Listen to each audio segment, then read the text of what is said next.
You laugh at the right moments. You show up. You answer messages. You look fine. From the outside, everything seems okay, maybe even good. But there is something you have not told anyone.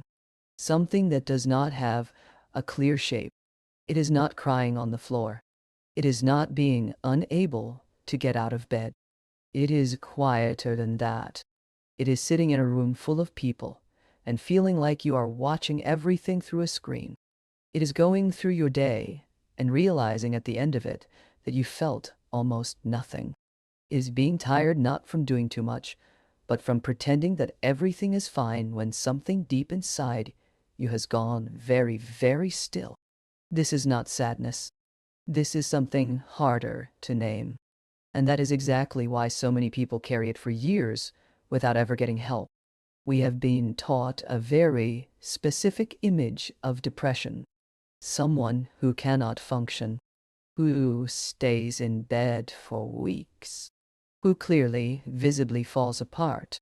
And because of that image, millions of people walk around with something that does not match the picture, and they convince themselves that what they feel does not count, that they are being dramatic, that other people have it worse, that they should just be grateful.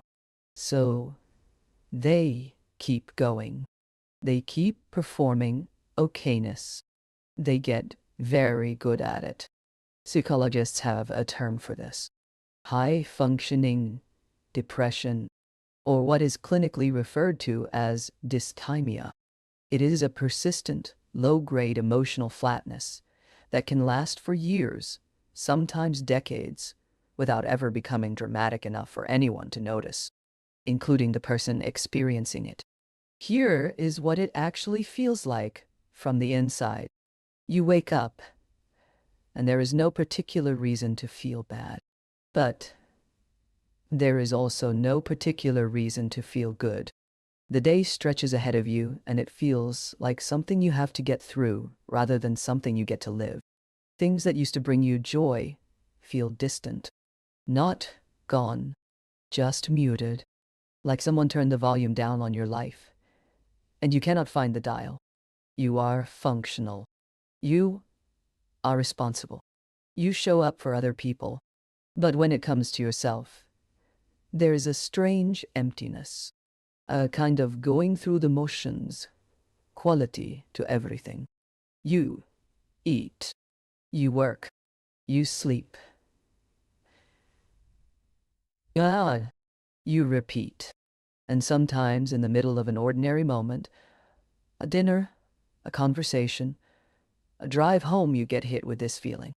This quiet, aching awareness that something is missing, that you are not fully here, that the version of you laughing and nodding and saying, "I am fine," is a performance you have been giving for so long.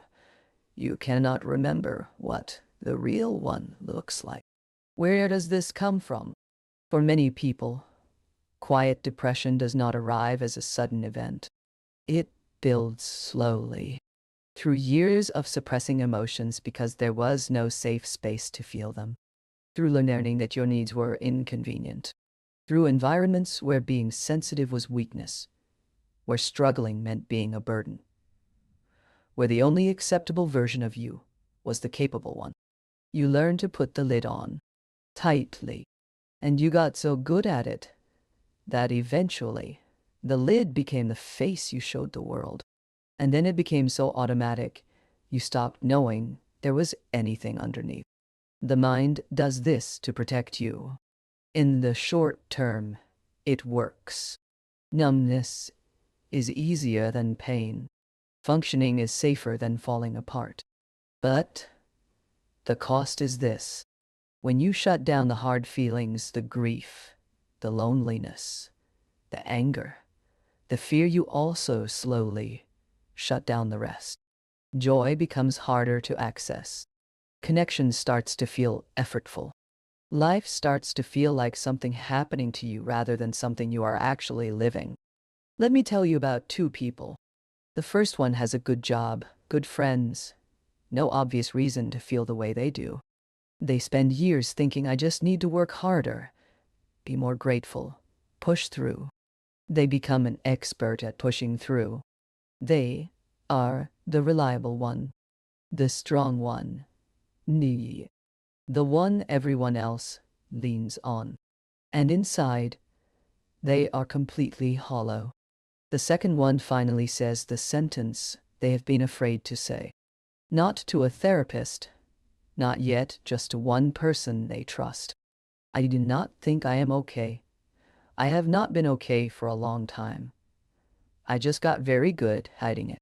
That sentence, that single act of letting something true be seen, begins something. Not a cure, but a crack in the wall. A small, real moment of contact between who they actually are and the world outside. The difference between these two people is not strength. The second person is not braver or weaker. They just stopped believing that carrying it alone was the only option. Here's what I want to say directly to you. If you have been walking around with this quiet weight, if you recognized yourself somewhere in this video, I want you to know something important. The fact that you are still functioning does not mean you do not deserve help. The fact that you can smile does not mean you are okay. The fact that others have it worse does not make your pain irrelevant. Quiet suffering is still suffering, and you have probably been very, very patient with it.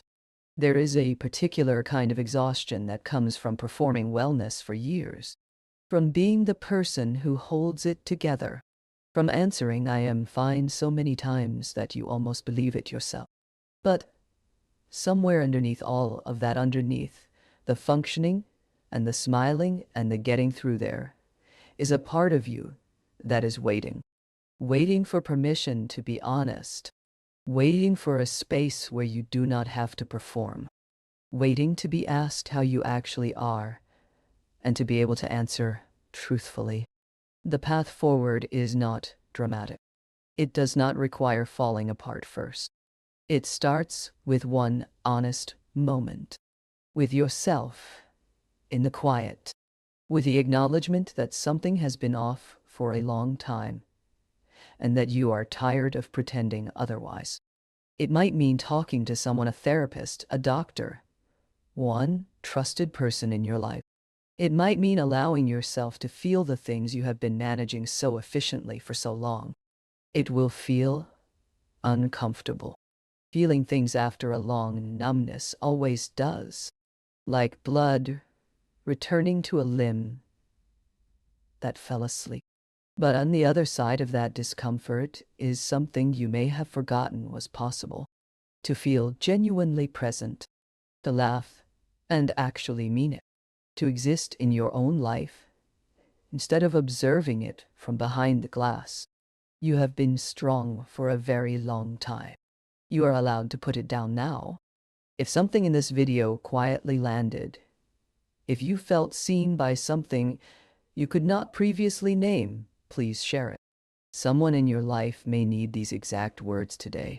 And if you want to keep going deeper, the next video is right there.